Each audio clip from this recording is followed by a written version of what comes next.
দেশ 5ই আগস্টে যে ছাত্ররা স্বাধীন করছে, আমার মনে হয় না এই দেশে স্বাধীনতা ভাবে কোনো থাকতে পারতেছে না। এই অবস্থায় আছি, যদি আমার এই দেশে রাখে তার রাখুক, নাইলে আমার অন্য দেশে পাঠাই দেব। আমি আল্লাহর কসম দিয়ে কইলাম, আল্লাহ শিবেতে নাম দিয়ে আমি দৌড়েই যাইয়া ওই ধানের মধ্যে শুয়ে পড়ছি, পলাইছি। লড়াই নিয়ে জুয়েলকে বাড়ি উঠাইছে, জুয়েলকে বাড়ি উঠাইছে পর এই মহিলা আমার দরজা খুলে দিয়ে মাথা আটকাই রাখছে যে বাবা তোর নামা লাগবে না, তোরে তো মারি ফেলাইবে পাইলে।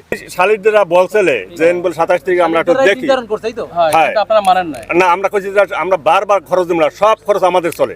খোঁজ করে আমার ছেলের 3বার আর কি লড়াইছে, একজন আরে কোফাইছে, সে বরিশাল শেরে বাংলায় ভর্তি, তার হাত আর আঙ্গুল একটা ভেঙে গেছে তার বাধা দিতে যাইয়ে। তারপর হ্যাঁ গো আমি সামনে আসতে দিনে তারা যে যে অবস্থায় আছে সেই অবস্থায় গেছে।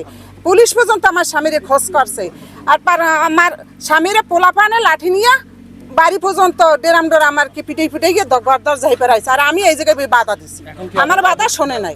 আমি আজকের 100 বছর ধরে আমার বাবার জমি, আমার এই দাদার জমি, এই ওয়ারিশ সূত্রে আমরা মালিক।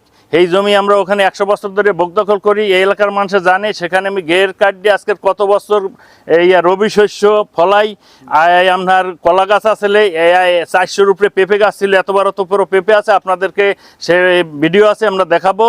এবং এই আপনার করলা চাষ করছি, রেহা চাষ করছি, ঝিঙ্গা চাষ করছি। আমি পাথরঘাটা, এই কাকচিরা বাজার, কামারহাট, বরগুনা বাজারে আমরা পাইকারি সেল দিই।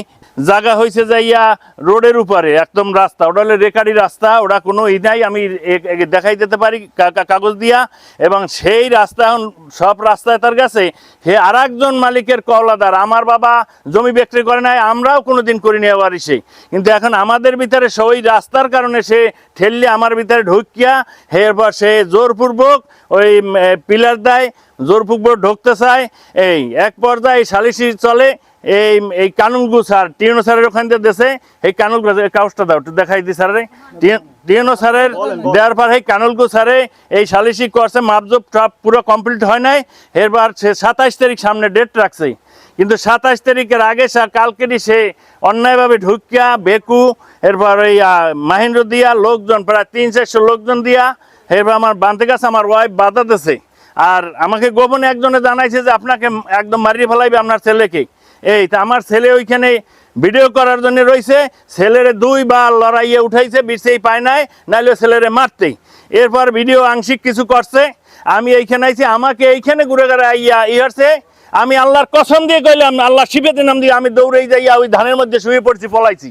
আমি আইনের সহযোগিতা চাইছি, পুলিশের সহযোগিতা চাইছি। আমি পুলিশ আসছে, পুলিশ আসছে মানা করে গেছে, কিন্তু বলে নাই এই সালিশ মানত চলমান আছে।